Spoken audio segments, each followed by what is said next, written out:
What is up, hotties? Welcome back to another episode of Stay Hot. I'm BLAIDEN Kirk, joined as always by my two favorite co-hosts of all time in Matthew Sponhauer and Theo Ash. We have a super fun episode planned for you all today. We're going to be doing a mock draft.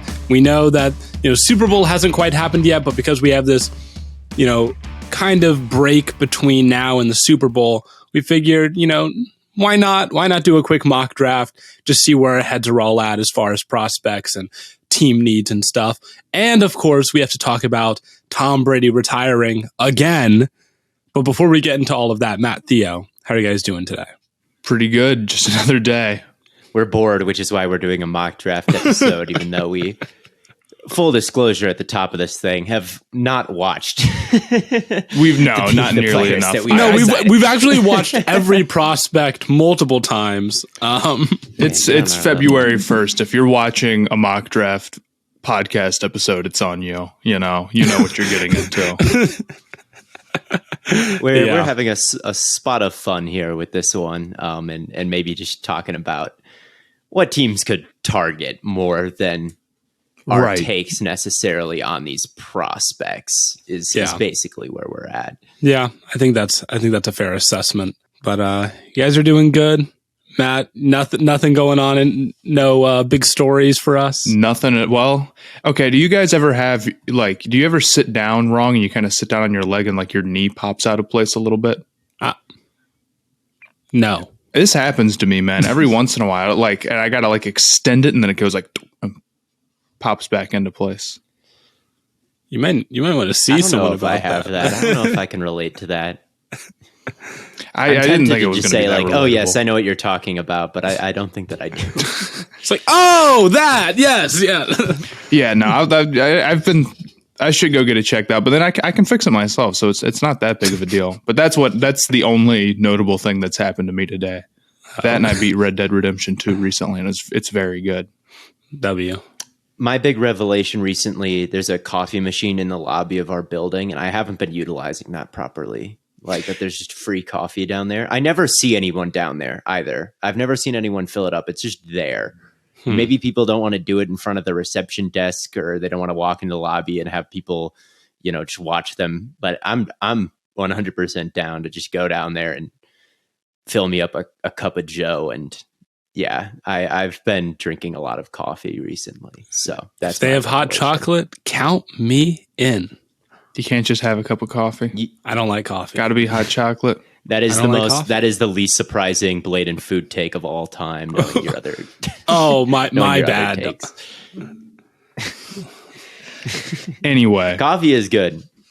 Coffee is good. Quite good. Every cup of coffee I drink, I like coffee more. Every single time, it just gets better and better.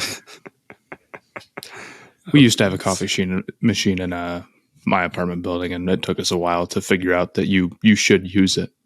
It's a cheat code. Yes. And if you're doing work, you get a little trip. You get a little walk downstairs. It's a good break. Yes, it's a good break up. I feel a little tired working on this video.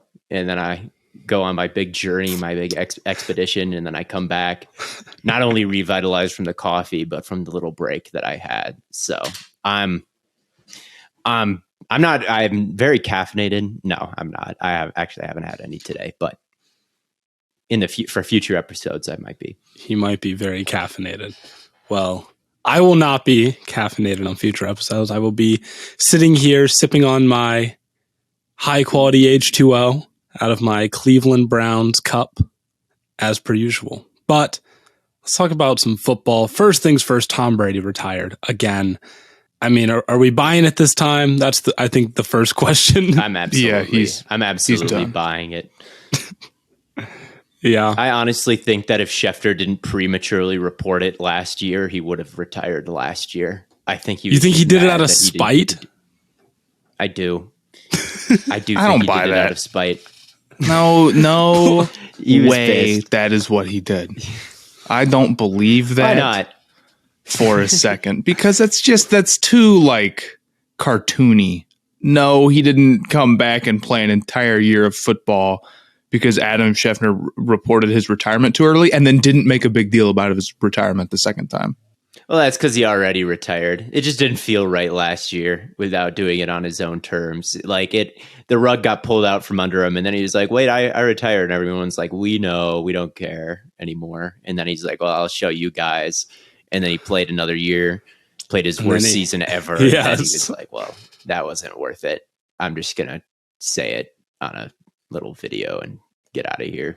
I think he regrets it. That's my Tom Brady psychoanalysis. Yeah. I don't disagree either. I think it's more interesting from the standpoint of there's one less good quarterback to go get this offseason, and that makes things even tougher on teams. Yeah, especially the Raiders. I thought that was a pretty good fit. They just signed Tyler Johnson, a wide receiver from Tampa Bay. They're already starting to load up with familiar targets. They got Josh McDaniels. They moved on from Derek Carr when it really didn't feel like they needed to. Like, who could they be moving on for? Oh, right. Brady's a free agent. I kind of thought that could be the move, but no. So now the question is, so now what do they do? Drafting a guy? Maybe. We'll have to see this mock draft. Oh, yes. We'll have to see it because we will accurately predict what the Raiders' game plan is. I am sure. But yeah, I mean, if you guys are ready, I figure we can just hop right in. Nothing else to say about Brady? I don't have anything, I don't have much else to say about Brady. What do you want me to say? Oh, he's the GOAT. I think these past couple years, it's Mahomes cemented his legacy, brought him past Peyton or whoever you want to say, just like to continue to play at an MVP level in Tampa Bay. I was always like on the fence with calling him a GOAT. You could call me a Tom Brady hater, especially early in my tenure on TikTok and Twitter, but not really anymore. I think that he opened a Super Bowl window longer than anyone else could have. And I think that with longevity, Mahomes can overtake him. I do. I don't think that he's this Wayne Gretzky, like unbeatable figure, and all of his records are, unbeatable going forward. They're going to be really tough, and he's always going to be maybe on the Mount Rushmore. But he's definitely the GOAT right now. I don't think he's quite like maybe some Patriots fans will say, even if there's no one else who gets like 8 rings in their career, you wouldn't need that to pass him in my book. Right. But it's a little bit too early to say. Mahomes is, I think, the only one who's got a shot at it that I can tell on the horizon. Trust in Baker Mayfield, man. He's gonna have a resurgence, come back to Cleveland. Yeah, the Arena League football just reopened, so he can maybe beat the 7 rings if he moves over there. For sure, man. Yeah. Anyway, I think the draft order is I'm going to have the first pick. Theo, you're going to have the second pick. Matt, you're going to have the third pick. Yep, and then we just rotate from there. So you'll have the 4th, Theo 5th, me 6th, and we'll go all the way down. Okay, so we're not snaking. The last one. No. Okay, cool. All right, well, and we're doing no trades. That's the other caveat we need to make. That just makes things too complicated. That's too much. It's too difficult. What are we going to do? Sit here and debate it? No. Yeah, it's like, Matt, would you like to trade for the number 1 pick? Matt, I'm going to call you on your actual phone, not just talk to you. Hello. In that case, I can actually just trade with myself. Your actual cell phone is going to ring, and it's going to be me just on the podcast. And I'm going to put you on speaker, so there's like a delayed echo of your voice coming through. It's going to be a horrible product. Yeah, it'll be awesome. Oh yeah, I'm sure. Yeah, I have the first pick with the Chicago Bears, and I mean, if we're not trading, then I'm taking Jalen Carter. He's the best player in the draft. It's like, yeah, it's hard to like. I don't have to explain this, I think. So, Theo, that puts you on the clock for makes a lot Houston. Of sense. What makes you pick? I guess just to follow up, what makes you pick Carter over Anderson? Did you give Anderson any consideration with your first pick here?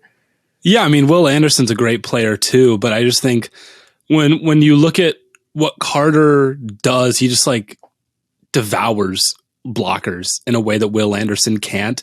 And maybe I am considering like the size aspect of it, but I look at Will Anderson as like just like a pure speed rusher. And I look at Carter as like, this guy can, take on double teams and just has so much power that I just don't think you can pass up on. But I guess if you valued the speed more from Anderson, then you would take that. I disagree with the characterization of him as a pure speed rusher, but I agree that Carter is just a little bit more special, and some of his plays are just like maybe not a pure speed. I guess maybe pure speed rusher might not be a perfect way to describe him. Like there's probably some other guys in this class that are more speed oriented than Anderson, but with any case, Theo. This is already okay. So here's where the draft goes off the rails immediately with my first pick. He's taking Richardson. I am taking Richardson, and yeah, I think that Richardson, he's my QB1, and I got to stick to my board, man. I stick to your guns. I don't hate it. I think that it's interesting him with D'Amico Ryans there now, and I assume that he's going to bring a lot of San Francisco mentality to him. I think that Richardson and Lance do have some similarities, whereas when you look at Lance, you looked at, he's only had 1 year as a starter. The numbers weren't great, but when you watch the tape, it was more accuracy stuff than like mechanics or like arm power or anything like that. Like when you watch Lance, he was running a pro style offense, and he was making reads and he was throwing with anticipation. It's just the accuracy wasn't always there. And I think with Richardson, it's a little bit similar. When I watch him, his sack rate is the lowest of anyone in the. No, it's not the lowest of anyone in the class. Stroud's is a little bit lower, but it's very low. It's lower than Young's. His pressure to sack rate is lower than anyone in the class. He's not afraid to throw the ball away. He's very good at making guys miss in the pocket. And he's got a pretty good upper body. His release is quick. He keeps his torso straight when he throws. His lower body mechanics are a bit messy, and that I think leads to a lot of the accuracy issues. But overall, day one, he's going to overhaul your rushing game. You're going to be able to run read option with him. Like he's going to be able to scramble and create explosives like the same way Justin Fields. He's not a very good passer right now. He might be one of the worst in the league at it right now, but the Bears offense was still like an elite rushing team, and he averaged like 8 yards a carry and was like number one in all these explosive runs and rushing EPA. So like day one, I think that he raises your floor because he is a running quarterback. And I think that's a big misconception around the league is running quarterbacks have a low floor and a high ceiling. I disagree, because right away they're going to go from one of the worst rushing teams to one of the top rushing teams. And I think he's got a lot of potential as a passer as well. So, and if D'Amico, I don't know, like this may not be how the draft structure works. Their defensive minded head coach is probably like, I'm sure he'll have a say in the room, like who the franchise quarterback is going to be. But I don't know if he quite worked with Lance like that or how exactly it works. But there are some similarities to him and Lance, who Ryans is certainly familiar with. So I'll take him for, I don't think it'll happen, but I'll take him just right off the bat. I don't think it'll happen either. But no, I mean, I respect you for sticking with your guns for sure. Matt, you're now on the clock with the Cardinals. Yeah, if they can't move the pick, I think this is a pretty easy one. We had some discussion about whether or not the Cardinals should actually just stay here and kind of take a guy that they can this high when they have the chance to do it. Regardless, I knew it was going to go one of the top two defensive linemen, quarterback. The other guy right now is Will Anderson. So I'm going to take Will Anderson with the third pick. Getting a franchise edge rusher would be a big piece for them. I think they're kind of far away right now from where they want to be. And if you're starting to build back up the team, you want to start to collect those, like, okay, what are the other cornerstones that we can get? And maybe the cornerstone wide receiver might be gone, and maybe you don't have a guy who you really like at tackle forever, and edge rusher and cornerback one. Those are maybe the guys that you're like really looking for and searching out if you want to build a perennial like playoff team. You get one here, and I think you feel pretty good about it. Yeah. That's That's what you got to do. They just need an influx of talent defensively. Yeah. JJ Watt retiring. With JJ Watt retiring, it's pretty bleak. It's really bad. I believe there. Zach Allen is also a free agent who had a mini little breakout year. But so what does that bring me to the Colts? Mm-hmm. The Colts, man. I guess I have to take a quarterback, don't I? I would say so. What's the alternative? Like, I don't know. Matt Ryan. Yeah, I guess that's completely unserious. So I'll take my QB1 right now, which is Bryce Young. And I do think Young has a lot of the same traits that you've described with Richardson, Theo. I mean, his pocket maneuverability is truly next level. And I know we talk about his size, but I think he can do a pretty good job of, avoiding contact and avoiding taking those really, really tough hits. And I mean, we all know he has an incredible arm and he has incredible touch and he can just put it on his receivers. He just seems like the complete package to me. Like everything you want in a quarterback, he has. And the only knock is, he's a bit skinny, which he is. I mean, we look at all these quarterbacks, Richardson, 6'4", Stroud and Levis are 6'3". All three of those guys are, 220 plus. Even like Tanner McKee is 230 and 6'6". And then you have Bryce Young, who is like a questionable 6 foot and a questionable 190 pounds soaking wet. So, but I think everything else it's so clear that he's amazing. Yeah, I think he's going to end up being my QB2. And yeah, I think that he's a guy that I trust if the Colts don't fix their offensive line.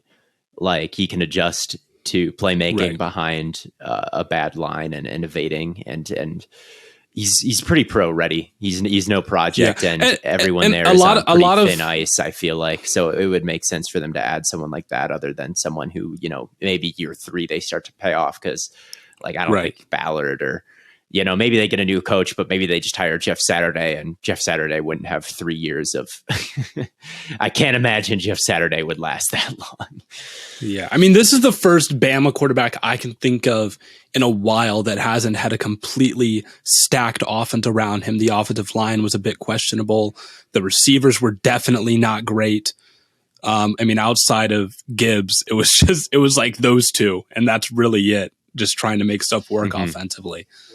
So I do think he has what it takes to translate. And that'll bring it back to you with Seattle. Theo, what are the Seahawks going to do? They're in an interesting spot. This is tough. This is a tough scene. It is a hard pick. I bounce between two guys. I bounce between maybe a guard. You could draft the guy out of Northwestern, and I know that he's got kind of some malleability with where you can play him. They like to run the football. Like Pete Carroll is an old school coach. He's going to run it. And their interior of their line was not great this year. So they could definitely look to upgrade in that area. You're thinking Skoronski? Yes, I'm thinking of him. And I'm also thinking of maybe adding an edge rusher. Their pass rush was not great, especially in the playoffs against the 49ers. Purdy only got pressured like 8 times. And you could see during the Eagles game, that wasn't an unbeatable offensive line if you had dudes. And the run defense was also horrible. Bruce Irvin, the bones of Bruce Irvin, who they've cut and brought back like 3 times now, was a key part for them in the playoffs. I thought that Darnell, I got to get the list of names in front of me. I'm so bad with the names. Their other guy is also didn't quite take the leap that you would have liked to see him take. Seahawks fans will know who I'm talking about, whose name starts with D, that I will bring up right now. His name is Darrell Taylor. That's who I'm thinking of. So definitely edge or a guard to replace someone like Gabe Jackson. And I think Blythe might be a free agent. So those are the two I'm kind of going between. I will go with the kid out of Northwestern whose name is long, Skoronsky. Yeah, I'll Peter take Skoronsky. him. I think that he is someone who, God, no, I won't. I'm going to take my boy. Never mind. I'm going to take Nolan Smith. My edge 2, I think, is worth a top 10 pick. He's a very good run defender. I know PFF graded him at an elite level at Georgia. I think that he's going to kill it at the combine. I think he's going to weigh in like 245. I think that his weight has not been updated correctly over the years. And I read in high school he had like a 42-inch vertical. So I think post-combine, him in the top 10 is going to be a lot less controversial than now. That's what I'm hoping. I'm going to take him. I love him so much. So Fair enough. Taking a guard that high, like maybe that's the safer prospect higher on people's big boards right now. But at the end of the day, they're not taking a guard that high. Yeah, I mean, probably isn't the edge that I would have gone with, but you're probably more familiar with Nolan Smith than I am at this point. So yeah, I mean, maybe there's a guy that I'll like even more than him, but I love him. So I think people know the idea is that you're just going after an edge, which is a big need for the Seahawks and whoever that ends up being. Fair enough. Yeah, if it's Tyree Wilson or Miles Murphy, right, then it's one of those two. But I like Nolan Smith. Fair enough. Matt, you have the Detroit Lions, and they drafted you a couple years back now. So I'm picking my teammate. Yeah. So I'm not going to go quarterback, not because I necessarily think it would be crazy for them to do, but because it's just not what is going to happen, I don't think. I feel like right now it's incredibly unlikely that they go quarterback. They're pretty sold on Goff, and I don't want to hear it in the comments from Lions fans. I don't think Goff is going to be the Super Bowl solution for them. And I think paying Goff is not the ultimate winning strategy. But ultimately, it's like the offense was really good this year, and you need so much on defense. It's just not a battle I'm willing to fight. Instead, I'm going to have him going Devon Witherspoon at 6. They desperately need another corner. Witherspoon's awesome. He hits so hard. He does a really good job getting his head around for the ball. I'll say this. The one problem I have with this pick is like, preferably this high, I'd like to go edge or like one of those super, super valuable positions, especially considering that the last time that the Lions went corner this high, they got burned pretty badly. The problem is that with Houston and why am I blanking on his name? Michigan Hutchinson. It's kind of hard to justify picking a guy this high without kicking somebody out of the rotation. Now, you could argue, fine, we're going to pick him. Who cares? And if we have too many great edges, we'll live with that because we can get a corner later, and they have another first-round pick to get a corner with. That would be fair. But in this scenario, I'm just going to go with Witherspoon here at 6. Fair enough. I love Witherspoon. That man looks like just a jackrabbit. He's just like always just flying around the football.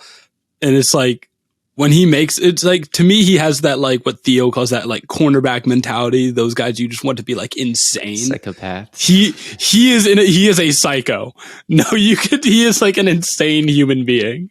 He goes and clobbers people, man. That's awesome. And I think the run support from him is a big part of what makes me like him so much.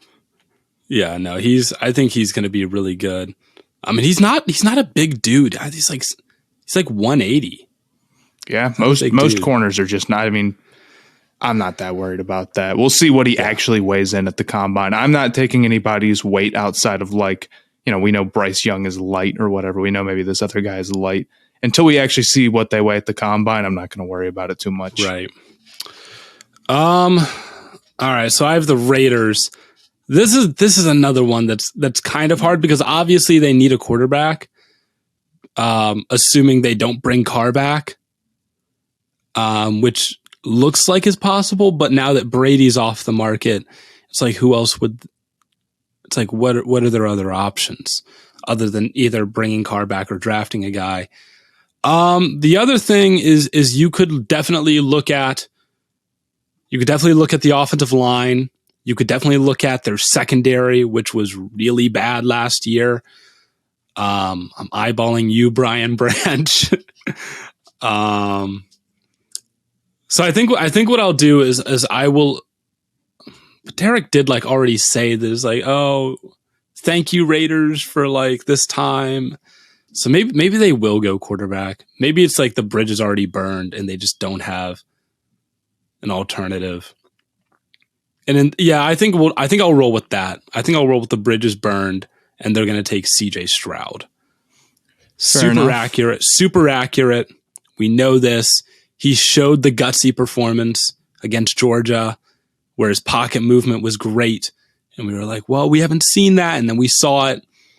So I think he will probably be the guy there. That's what I'm going to roll with. Yeah, I don't disagree. I think they pretty much got to go quarterback in this scenario, unless something big happens in free agency or they make a big trade, which I think is unlikely. And I think right here I have CJ Stroud as the highest rated quarterback, so I can't disagree. That means I'm on the clock, and it's very interesting. Levis is obviously there for the Falcons, and they only have Ritter on the roster. I wonder. It's tough. I look at the Falcons defense and I see a team that has less sacks in the last 3 seasons combined than the Eagles had this year. Good gosh, that's man. Not good. They're leading their sack leaders. I guess I don't know off the top of my head who it was this year. I believe it was Dante Fowler with 4.5 last year. That's not good. With how many? Yeah, it's really, really, really bad. So it's tough to roll into this season with Ritter. I think they're going to make another move in free agency, but at number 8, I like defense here. Yeah. I'm not sure I like the strides Ritter made every week. I don't know if I like Levis enough to make him a top 10 pick is kind of the main thing here. I think he's more like mid to late first round level. So I think that I'm taking another really fluid cornerback to pair with AJ Terrell on the backside, try to hold up a little bit better in coverage, and hope guys like Ebiketie can develop, and you can add some other pieces. Maybe Grady Jarrett is already there. It's a pretty deep defensive line class in free agency, and you've got other rounds.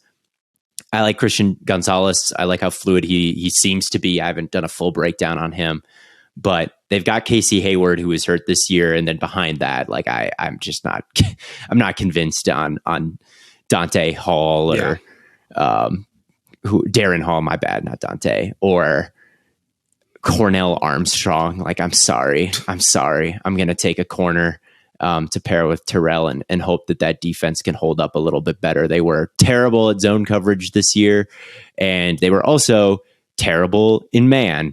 They were 32nd dead last in the league in EPA per man coverage call, 30th in the league in EPA per zone coverage call. It's just abysmal. Yeah. So I'm just adding some defensive talent. I don't quite like Levis at 8. So that's where I'm at. Yeah, I mean,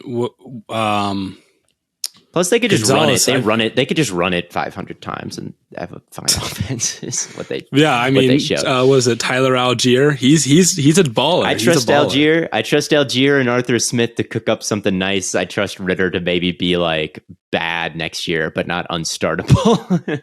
And we'll see if we're bad enough to be in that Drake May, Caleb Williams conversation next year. I don't know. I just want some defensive help, man. Yeah. Gonzalez, I feel like is going to be. He doesn't pop off the screen the same way that Witherspoon does, but it's just like he'll just like run the route better than the receiver. He looks really fluid from the clips I've seen. I haven't done a full breakdown, like I said at the beginning. We don't know everything about all these prospects. No, we do. We do know everything. No. So Matt, your Carolina Panthers are on the clock. I mean, I'm sticking to my guns here. It's quarterback in the first round or failure for me. They absolutely cannot wait another year. I don't want to hear any argument for, well, next year, Drake May and Caleb Williams. Look, the Panthers have been in this position since Ron Rivera has been gone, since Cam got hurt in the second half of 2018. Every year they get the 9th pick or the 8th pick or the 10th pick, and every year they aren't aggressive going and getting a quarterback. Now, in this situation, I can't trade up, and I'll be completely honest. If I'm watching the draft and it gets to pick 5 and CJ Stroud is there, I'm making the move. If Richardson's there, I'm making the move. I'm trading up and I'm saying, cool, I'm not waiting. I'm not going to see what the Raiders and the Falcons. I'm not doing all of that. But the idea that like they're going to wait next year and then they're going to be, I mean, if anything, they could make the playoffs and just be out of getting a quarterback entirely. But the idea that they're going to be at 9 like, next have you seen year, the starting and then quarterbacks the across perfect prospect will fall. It's hard to get the first overall pick when right now you're looking across the division and you've got Trask, Winston, and Ritter as the other starters in there. There's like just or by Dalton. being well it could be Andy Dalton.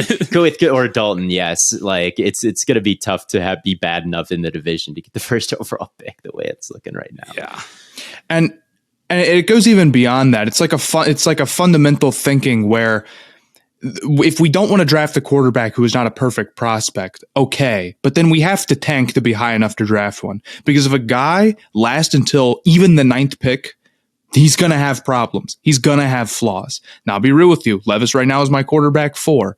But in this scenario, I'm taking him anyway. I would much rather have Levis. I would much rather take a chance on Levis and bet on those tools than I would just being like, welp, we're going to throw our hands up again. Don't worry, we'll get, Caleb Williams next year. No, we won't. What you should do is trust in Matt Corral. But we should not. So why would we not see what Corral has for an entire season? God bless him. Didn't hate the pick when it happened. Shame he got hurt. I'm taking Will Levis. I think he has the tools to be good. Whether or not he'll develop properly all the way there, I don't know 100%. But I'm much happier taking a chance than just saying we give up. I think drafting a quarterback in the first round ultimately is the only serious way to go get yourself a quarterback if you're the Panthers right now. You've tried to trade for a million people.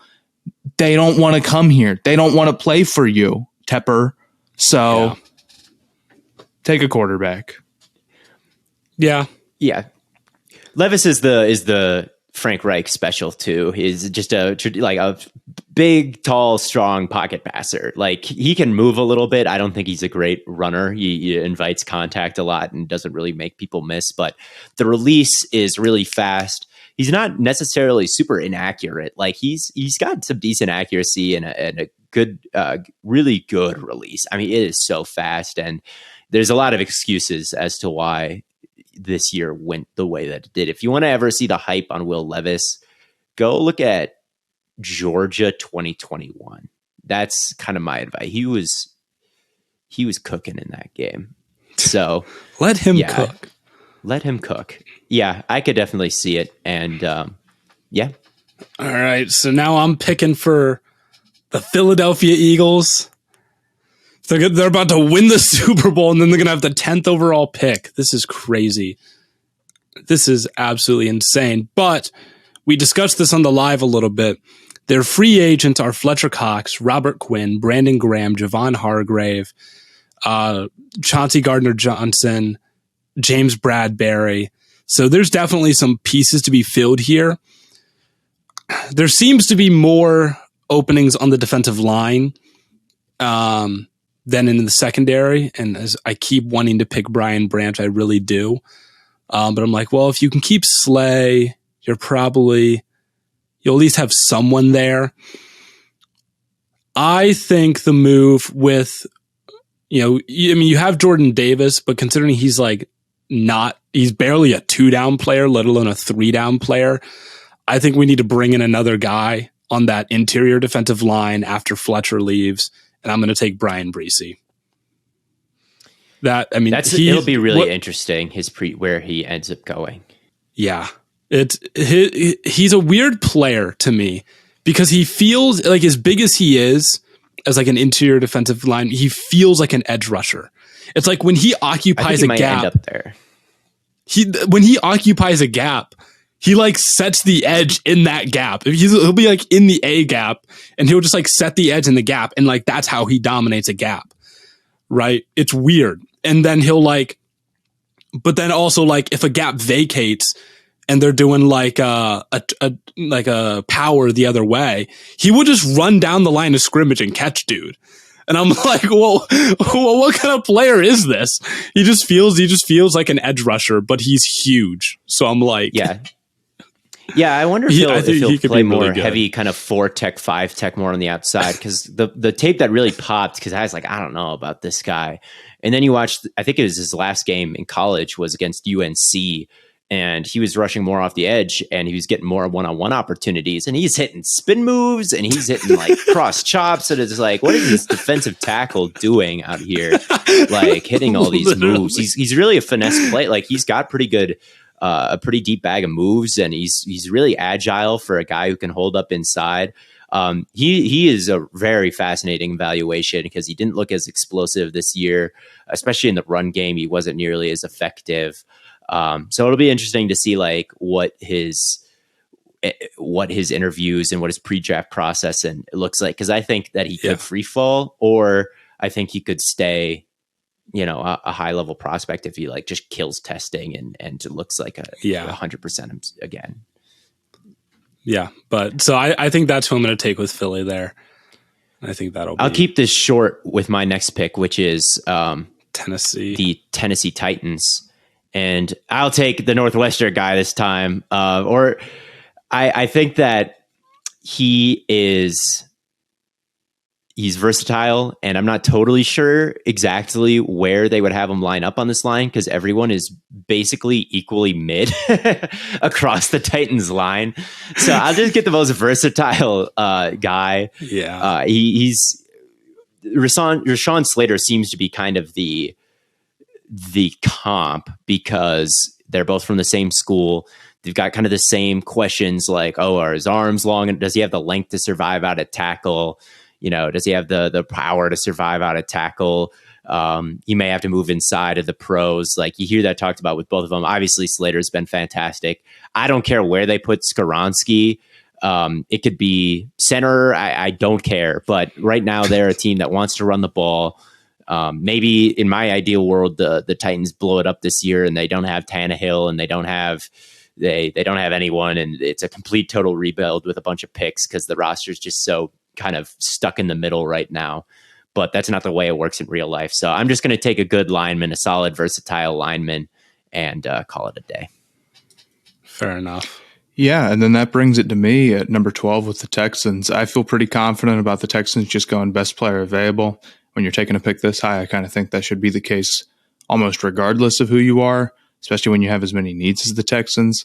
I think Miles Murphy at 12 makes you feel pretty good, a guy with that athletic testing. I mean, we've seen guys with great athletic testing push their all the way to number 1 overall pick, right? So I'm taking Murphy here. I don't have much more than that. Fair enough. Now we've got the Jets. And oh god, it's like what do you do? What is that funny about that, Blaiden?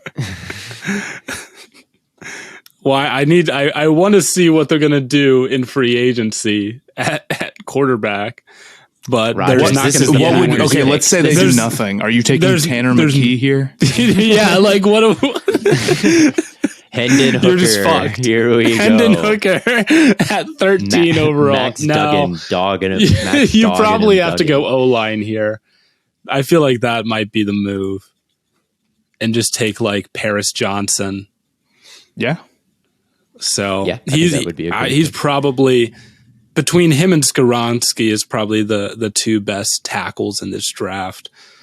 It's like 6'6", $1 billion. Like he's great. So we're just gonna roll with that. Yeah. I mean, Ohio State's pass blocking this year across the entire line was phenomenal, ridiculous. Didn't look like, even a real NFL pocket because it was so good. I mean, even against Michigan, which I know is a game they lost, but it was fantastic. So he had the hype coming into this year, kept it up. I'd be honestly surprised if he goes at 13. So I like that pick. So I'm on the clock with the Patriots. Their top listed need on PFF's little mock draft simulator is quarterback. I don't agree. I agree. No, I don't agree. I still have some hope that Mac Jones can be in that Kirk Cousins, Derek Carr type of range and build on what was really a solid rookie year. I just think they need to be serious with the wide receiver addition. Like they've been playing around with it. Like, oh, we'll get Tyquan Thornton. We'll trade for, Devontae Parker from Miami, or, our number one right now is what's his name at, classic THEO Ash doesn't know the name of a player who he has watched a million times before. He's a free agent though, the one who I'm describing. It's that who knows? One guy. I am thinking of who am I thinking? I'm not Kendrick Bourne. Why is it as I don't know. I don't care. Myers, Jacoby Myers. Jesus Christ. Yes. Jacoby Myers is he's a very good player, very underrated player, but he's hitting free agency and he's not quite a number one. A wide receiver I like a lot is Jordan Addison. He is a very good mover, someone who runs very crisp routes. He doesn't give away what's coming. He doesn't pop up and, sometimes players, their back will straighten out before they cut and it lets people know what's coming. He doesn't do that. He's very snappy out of breaks, in and out of breaks. He's got not burning long speed, but it's pretty good and good yards after catch ability and good hands. Reminds me a little bit of Jahan Dotson last year, and Jahan Dotson had a pretty solid rookie season, better than I expected him to be. A little bit of Calvin Ridley in him, a little bit of Jerry Jeudy, maybe not Jeudy, but someone a little bit on the lighter side who kind of overcame the weight. Devontae Smith is another who kind of overcame the weight allegations to be a good player. I think that Addison is good enough from a technical standpoint to still be a pretty nice player in the league and someone that the Patriots, they may like someone more like Quentin Johnston just because of who they've targeted in the past, like guys like N'Keal Harry, like a big, ball winning guy down the field. I think that they signed Devontae Parker. They traded for Devontae Parker, who also kind of fits that mold. I think that they're going to be very much in on DeAndre Hopkins when those really start to heat up. I think that could be someone they look to add. But as for right now, I'll add a wide receiver, and that wide receiver will be Addison. Yeah, and then the next pick is the Packers, which is to me, and I kind of feel the same way, that maybe they should just go in the direction of adding another weapon. You added Watson last year, who was interesting this season, definitely showed some signs. You could go tight end here as well. But I might go in the opposite direction of Christian Watson, right? Okay, think about who is the receiver least to like him who is also good, and I think that's Jackson Smith and Jigba. Maybe this is a little high for him, and I like some other guys like Michael Mayer could be here, or Zay Flowers could be here. But getting a guy who's really consistent and reliable, who can go out and just settle into zones well and beat you that way, is a big deal. I'm really disappointed he didn't get to play his senior season. And I wonder, this isn't unreasonable now, but I kind of wonder if through the draft process he didn't play last year and is not a guy who would test well. That is like the worst possible combo for trying to get drafted this highly. So maybe this is too much, but I think at the end of the day, measurables and all, not playing his last season at all, good football player. That's what matters most. He will be good. Yeah. Trust the Ohio State wide receivers, I'm afraid. Yeah. That, at the very least, that will save him a little bit. They'll be like, oh, well, we know how Ohio State receivers he is an Ohio State wide receiver, and it is just that easy. It's like Ohio State receivers, Clemson defensive linemen, Georgia defensive linemen, and Bama secondary play. Like, those guys almost always turn out. It's just... I wouldn't be mad at it. It sounds like Alan Lazard has no faith in that he'll be back, because they asked him after the last game, and he's like, I'll be real with you, I don't think so, or something along those lines. And then it's Watson and Dobbs, and who's the security blanket for Rodgers in that case. The Packers traditionally value big athletic monsters that I don't think JSN is quite in their wheelhouse, just knowing their drafting history. Packers L then. They will just draft the biggest, least productive athlete, and that's why they always draft guys that I don't like, because they're like, it's like Christian Watson, who, you know, is this crazy athlete, but I'm like, I don't know, I didn't like his right, and obviously that worked out. You know, Quay Walker, he's this huge, massive guy, like freak. He's like 6'5" and long arms, and so is Devondre Campbell next to him. And Rashawn Gary, like when he got picked, he was just pretty much an athletic projection. So they love to draft the athletes. So I don't think that in real life he would be that high on their board, but in Matthew Spawnhour world, I get it, and I would not be mad at it. I kind of wish sometimes they wouldn't always just pick the best athlete, and they would just take someone like that isn't a projection sometimes, because then you get guys like, maybe, I don't know. It always seems to work out there. I can't even like yell at their drafting history, even though I'm always mad at it. Maybe Jordan Love, he was like really athletic, but not really technically refined, and that pick hasn't worked out, but I guess we don't really know that fairly. But I think it would be a good thing. Yeah. And that brings me back to another team that needs a quarterback. Why do I always get... You're taking Tanner McKee by the end of this thing, Blaiden. I'm going, like, there's, at this point, I'm going to. It's because what? Are they going to roll with Sam Howell next year? No. But I can't take Tanner McKee. I cannot take Tanner McKee here. Yeah, I can't say they're not going to roll with Sam Howell. Nico will come for my head.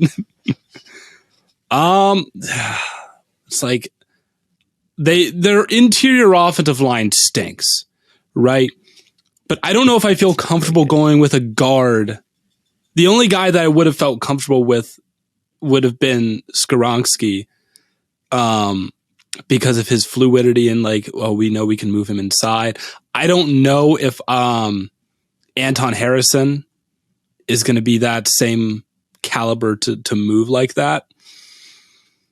The only other thing I could think to do would be to just get a weapon and bring in like Michael Mayer. Because they have been starting a quarterback at tight end for a while now.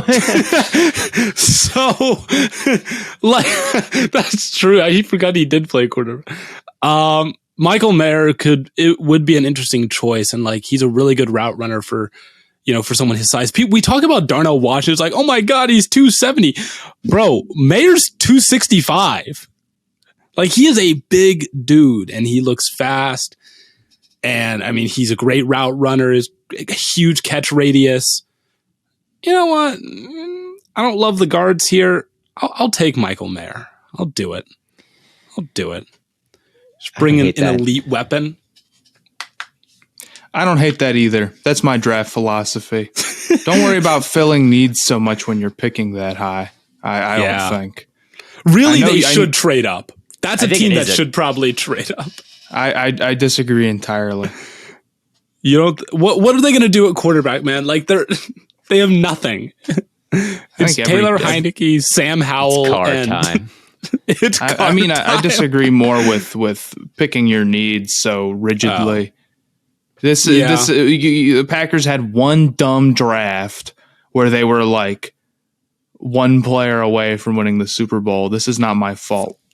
Don't reach on a guard in the first round. Just take the best player on the board. I stand by that. As long as you can actually play them. Don't take a quarterback if you already have one, but right. For the Steelers, I'm going to take another guy that I've scouted and I have a crush on, and that is the defensive tackle out of Baylor, a big run defender, Siaki Ika.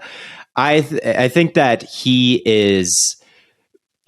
I think that he's going to be good. I think that he's going to be one of those like DJ Reader, like Grover Stewart. When we talk about the top run defenders, Vita Vea, I think he's going to be in that range. He's so big and he moves so well for his size. They've lost. I know.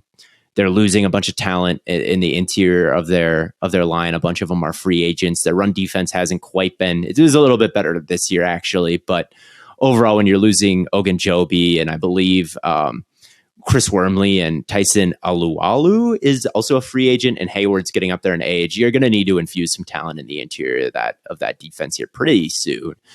So that's going to be my pick. I think that he's worth a first rounder. And that is what I will do. That is who I will select. Nice. Does that put me back on the clock? Detroit The Lions again. Okay. Well, I said last time that I was thinking about edge, but I just didn't know. Now I've still got Tyree Wilson here on the board at 18. And again, my philosophy of best player, almost no matter what, is staying strong. So I think that's what I'm going to do. I think it's just like get talent on the defense, figure it out later. Yeah. Can't be mad at that. I'd go Branch in the secondary. I think Houston and Hutchinson are set. I would also think about that too. That was going to be my other pick. Yeah. Now we're back to another team that needs a quarterback. Stetson. God, from one champion to the other. He's just a winner, man. Nah, you know who would have Michael Mayer would have actually been great. Did you have like 3 tight ends in the last draft? They do have a lot of tight ends. They kind of have an interesting set of needs. Because their offensive line isn't great. They're probably going to lose some guys. If they don't have a quarterback, like Godwin could be on the move. And honestly, you might want to put some more pieces on that defense too. Their secondary has never been spectacular, even though the interior, like the front seven's been good. But with an aging front seven, could also not hurt to go like with a Lucas Van Ness. Couldn't hurt. So that honestly, again, like I can't believe I'm letting Brian Branch fall this far, but I'm like, I don't know. You know what? Nah, I'm not gonna do. I'll pick Lucas Van Ness here. They have an aging defense. Let's infuse some youth there. Because I don't know what else. I don't know what else you do here, man. I really don't. Well, So I'll take Brian Branch for Seattle then. And yeah, I know they've got that's what I was hoping. I was like, God, I know he's gonna go to Seattle if I pass on him here. But yeah, I mean, Ryan Neal, I would have to watch more Seahawks. I think that he had a perfectly acceptable season. I know PFF loved him. They said he was like the best safety in the entire league. Ryan Neal? But yeah. Yes, they did. Okay. But I watched the game against San Francisco, and Kyle Shanahan had that guy in hell, and he's also a free agent, so I don't know if they're going to bring him back off that performance, and that would open up a need pretty quickly. I think that right up the gut of the defense, they're going to be missing. I would assume they will be missing their linebacker,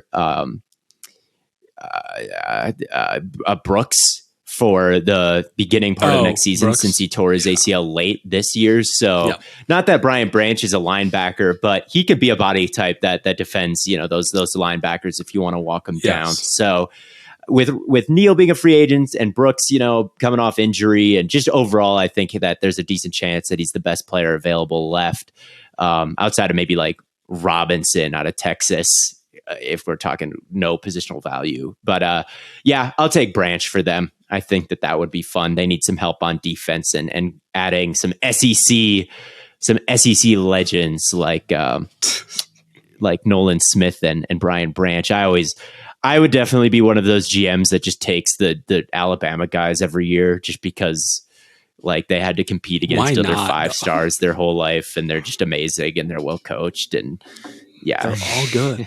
All of them are good. You have to be like the greatest players in college football just to start on that defense. Like, I'll take one of them. I would definitely be the guy to just take the Georgia dude over and over again. Like Washington, they just take the like Alabama player like every year.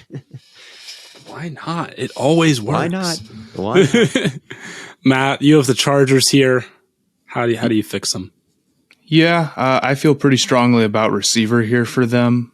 Kind of mixing things up. We don't love Keenan Allen, and Mike Williams is good, but I'm going to go Zay Flowers. I think the other option is Quentin Johnson, but I was not super moved by him the last. He had a kind of weak couple of games there towards the end of the year, and I'm not 100% sure on him. And I would like to see him do a little bit more against Georgia.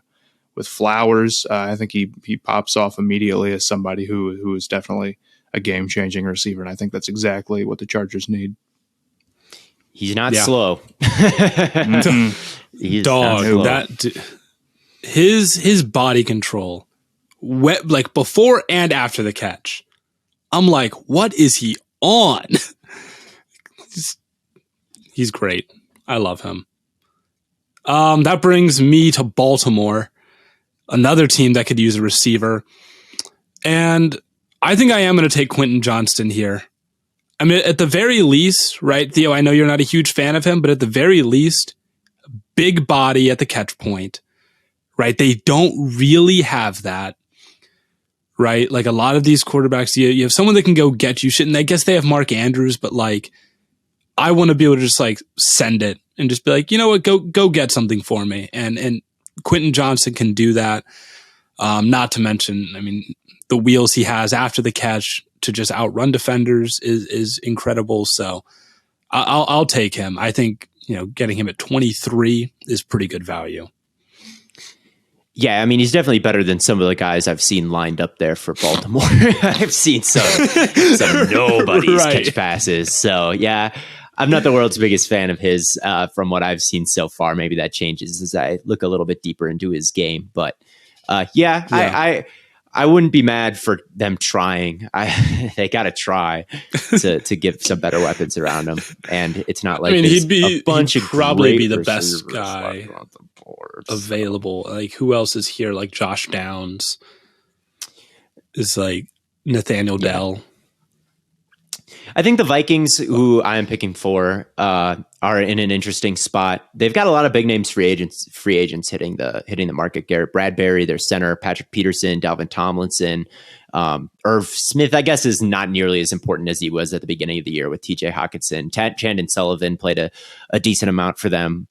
And I think that there's a very real chance that they move on from Dalvin Cook, which by the draft, the time that actual draft rolls around, I think that Bijan Robinson will be a popular mock draft pick for them. No one thinks it right now, but I don't think Cook was worth enough to justify his contract, and his contract's not that hard to move right now. So he's someone I'm thinking of, but I am anti-picking running backs in the first round. I think you could find guys later. I'm going to take Cam Smith out of South Carolina. He is someone that I haven't watched a lot. I've seen interviews of him, though, and he seems to possess the desired insane cornerback mentality. Like I said, Patrick Peterson, he's getting up there. He's a free agent. So is Chandon Sullivan. They drafted Andrew Booth, who was a project and was terrible when he was in this year, and hopefully he can get a little bit better, but I don't think you could bank on him as a full-time starter right now. He was a second-round pick anyway, and they've got Dantzler, who is slow and inconsistent. I think like they could definitely use more talent in that cornerback room. I like Cam Smith. I think the quote that I'm thinking of is like they had a second half comeback or something like that, and he's just like, you had to go out there and let your nuts hang and that with a completely straight face, and that's all. That was his advice, and that's how he approached the second half. No schematic adjustments, nothing, just like get out there. And I'm like, that's the defensive back answer I'm looking for. So I'll take Cam. I like him. We'll see on film again, but when I do my full breakdown, but for now, let's add him. Fair. Yeah, and then that gives me the Jaguars. Now, I'm not going to lie to you. That was my game plan, was to pick him. With the Jaguars pick, I'm not super moved by their secondary. It's easy to say that, they ended up beating the Chargers, but they did let up a lot of points there in that first half before their collapse. I think, again, this is a really good year to go after a cornerback. I've heard really good things about Joey Porter. Now, I'm not going to lie to you. I haven't watched a ton of him.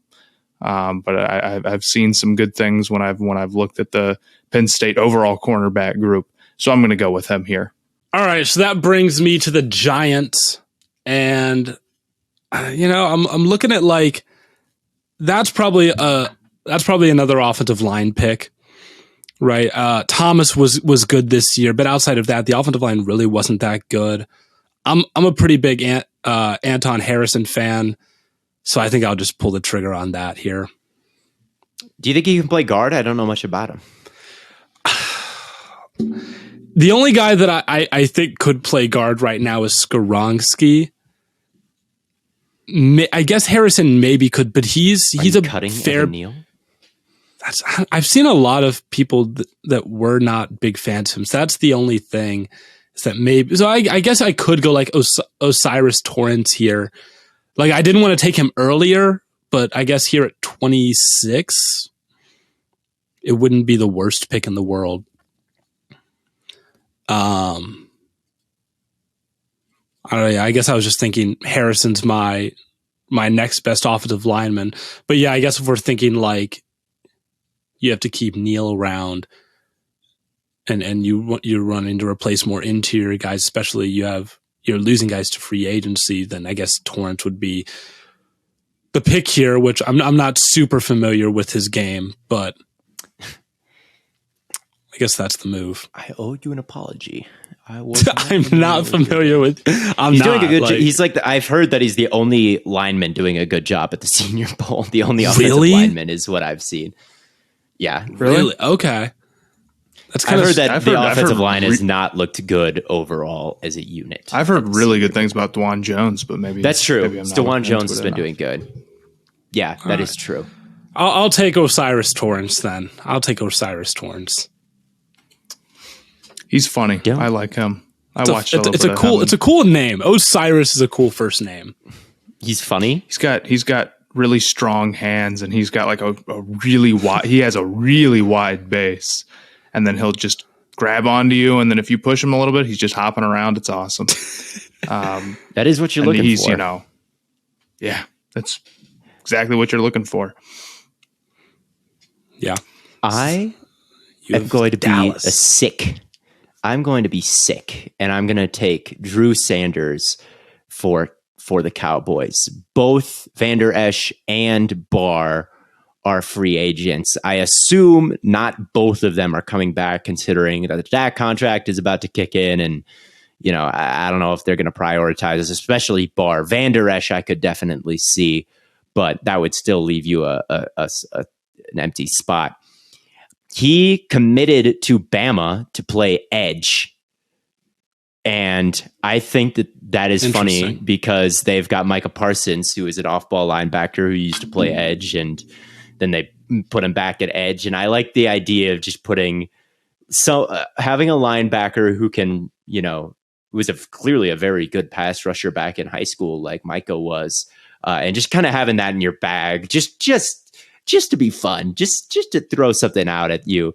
But for a white linebacker from Arkansas, I hear that, and I think like a tough Borland body type. He's a little bit different than that. He's a little bit more fluid than that, I believe, from what I've seen. And I think that I just love that he's like, add another edge rushing off ball linebacker. We're just going to make a whole team of them in Dallas. It's going to be awesome. So I'm just adding him as my Anthony Barr replacement and calling it a day. Fair enough. I like it. So I'm sitting here with the Bills pick at 27, and I believe you, I'm thinking about it. You have to. You have to think. You got to think about it. You see the way the board. Does anything else get you as excited as taking Bijan Robinson at 27? Oh, it's a bad pick. Tanner McKee, of course. It's not a good Tanner pick. McKee's going to listen to this podcast, and he's going to be like, "Why do these guys keep Tanner talking McKee's about?" going to do no such thing. But shout out to him. I haven't watched a second. I should trade my pick, the Saints pick, to you, Blaiden, so you get every potential first round. Next best quarterback after the first four. I mean, I don't know. There's a needed wide receiver for the Bills, you would guess, but anyone here, I'm not confident they're going to be starting over Gabe Davis or anything. They could use some more interior offensive line, but I don't know if Broderick Jones can move inside. So I'm not sure I could do that. He wouldn't move inside. I think anything else here might tackle. Yeah, the tight end class is good, but the Bills really don't need a tight end. I could go with somebody in the secondary, but I don't even know exactly who I would pick right here with this one. It's not the best board for them, I'm afraid. No. Yeah, I mean, Just maybe do they it. could You know add you someone want to do like it, Matt. they could maybe add some like beef in the interior of the line, but again, like Kalijah Cansey is someone he's the next guy up on the PFF board, and I know that he has some crazy highlights, but he is built like a wide receiver. Keanu Benton is someone who I know is doing a very good job at the Senior Bowl right now, from what I've seen. But is he going to be the 27th overall pick over a guy like Bijan Robinson? Broderick Jones, he's so athletic. I think that he'll end up going even maybe a little bit higher than this. But yeah, I would be mad at if it looked like this and they took Robinson. I would say at least the fantasy people are having fun. At least, all right, then I'll have fun. I'll take Bijan Robinson. He is really good. And as far as late first round running backs, I think it's a bad overall strategy. I don't think that's how you should build your team. However, I've seen worse running backs get picked this high. I think that he's better. I mean, who are the recent guys to get picked this low? Or at this spot running back wise? Oh, I don't know. Najee, I think he's better than Najee, prospect wise. I think he's better than ETN prospect wise, but those guys went in the first round. So yeah. All right, that gives me Cincinnati. Oh, this is the easiest pick ever. I can finally take Anton Harrison. Finally. There you go. I don't know anything about this guy. His name is here. He's high on PFF's big board. I don't know if I trust PFF's big board since they thought, what's his name? The guy out of like Western Michigan that the Colts drafted was like a lock first round pick, and watching the film, he definitely wasn't. I do not know anything about Anton Harrison, but they could use a lineman. I will tell you the one thing that I think makes this especially a good fit. Anton Harrison wipes guys off the screen. All right. That guy, he removes you from the play. All right. So I like that about him. And I think the Bengals at the very least just need some maulers up front. They don't have that right now. All right. I don't know. I don't know a lot about Broderick Jones. I know you think he's some crazy. I know a lot about Broderick Jones. If you can sell me on Broderick Jones, I'll pick Broderick Jones other times. I think this would be good value for Broderick Jones. I think that his upper body is a bit of a mess. He's got these long ass arms, but his punch is always wide and late, and he always lets people kind of into his frame. But I like his lower body a lot. I think that he's got good footwork. He's kind of bouncy. He keeps a wide base, and he's like huge, and he has really long arms, and he's the perfect size for a tackle. And he played at Georgia, and he didn't really give up that much pressure. But I just think he's got a lot of work to do when it comes to the upper body with like punching and stuff. But at 28, like I'd think about it. Yeah, like this is I guess that's fair. Anything past like once you get into the 20s, I think you're getting into Broderick Jones type of range because of his, he's like this massive like stereotypical athletic. I'm going to roll with Harrison for now. Maybe I'll sell myself on Broderick over him later, but we shall see. But for now, I'll take Anton Harrison, Cincinnati. And that gives you New Orleans. My last pick, since I'm getting hosed, since there's no 32nd pick. But New Orleans, what could they use? They could use a lot. They're not especially talented in a lot of different ways. It almost seems certain that what's his name? Davenport is gone. But they've got Peyton Turner to maybe step in that role. I know he's been disappointing. I kind of like this tape out of Houston, though. Oh, what to do. It's a tough one. This is a tough one.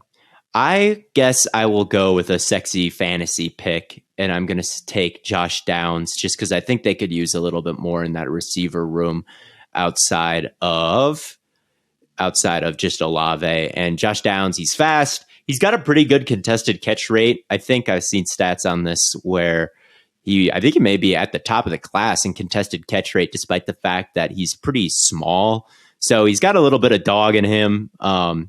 Very good ball tracking. I remember watching him like with Howell and how many times they connected on deep passes down the field. So he's someone he's one of those guys that always popped a little bit for me a long time ago. And those guys like always seem to work out a little bit, like people I heard of before they were big names. And he was one that, like, I remember a long time ago hearing the name Josh Downs. And whenever I hear someone's name and they just kind of stay relevant throughout it, it always seems like they continue to be relevant even when they're in the league.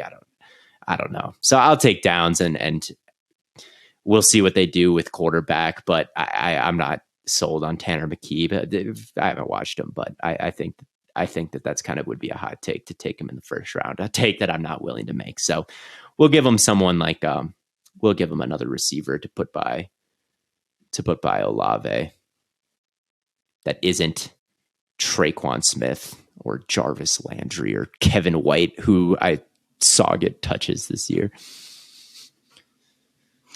Yeah, I mean, that might have been my pick for the Chiefs here, who I've got next at 30, if you hadn't taken them. Don't really love any of the receivers in this spot as of right now. I know that they need a tackle. You said this is good value for Jones, so I'm going to go Broderick Jones here. I think with some good coaching, he could be really good. It's totally possible. I haven't watched him, though, so I don't have a strong opinion about him. It's just his hands. It's his punch. His hands are always like late and wide. He's kind of he like brings them out instead of just like firing them like real quick and fast. He kind of like brings them out wide and then brings them in, and that gives guys like, I know against BJ Ojulari from LSU was able to get into his frame. He also, when he's engaged, he's a bit of a leaner forward, so people always pull him and he falls flat on his face. That's a problem with him, but his lower body is good. And he's got he ticks all the sides where he got these long ass arms and he's big and he's like, the lower body is there. It's not like he gets tripped up or his feet are stuck in the mud. It's really just that upper body mechanics that need to get a little bit better with him. I would be happy with the Chiefs at 30. I think that he's good value there. Fair enough. All right. And then I have the last pick with the Philadelphia Eagles. And I mentioned earlier I wanted to go with Brian Branch. He's gone. So I'll probably take who the next best safety and probably the next best secondary player on the board at this point.